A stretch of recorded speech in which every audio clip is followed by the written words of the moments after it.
અમદાવાદમાં આંતરરાષ્ટ્રીય પતંગોત્સવની તડામાર તૈયારીઓ થઈ રહી છે। પીએમ નરેન્દ્ર મોદી અને જર્મનીના વાઇસ ચાન્સેલર પતંગોત્સવનો પ્રારંભ કરાવી શકે છે। પીએમ મોદીની સંભવિત મુલાકાતને લઈને તૈયારીઓ શરૂ થઈ છે। વલ્લભ સદન પાસે રિવરફ્રન્ટ મેદાન ખાતે પતંગોત્સવની તૈયારી પૂરજોશમાં ચાલી રહી છે।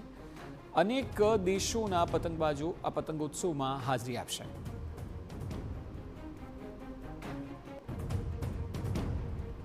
દર વર્ષે મકર સંક્રાંતિ પહેલા અમદાવાદમાં આંતરરાષ્ટ્રીય પતંગ મહોત્સવની આયોજન છે તે થતું હોય છે।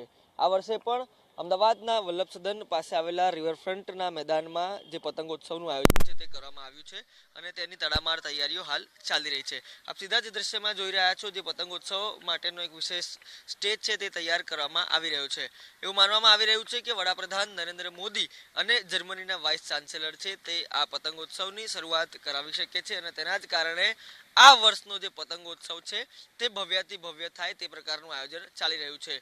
મહત્વનું છે કે વર્ષોથી થતા આ આયોજનમાં અનેક અભિનેતાઓ, એ ચાહે સલમાન ખાન હોય કે પછી અન્ય રાજકીય નેતાઓ હોય, એ તમામ લોકો હાજરી આપી ચૂક્યા છે। આ તમામ બાબતોની વચ્ચે આ વર્ષે જે પતંગોત્સવ છે તેને વિશેષ બનાવવા માટે તંત્ર દ્વારા તડામાર તૈયારીઓ છે તે કરવામાં આવી રહી છે।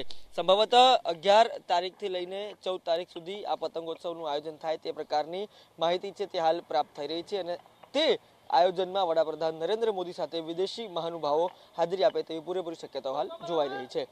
કેમેરા પર્સન નિલેશ વગોરા સાથે રોનક વર્મા, TV9 અમદાવાદ।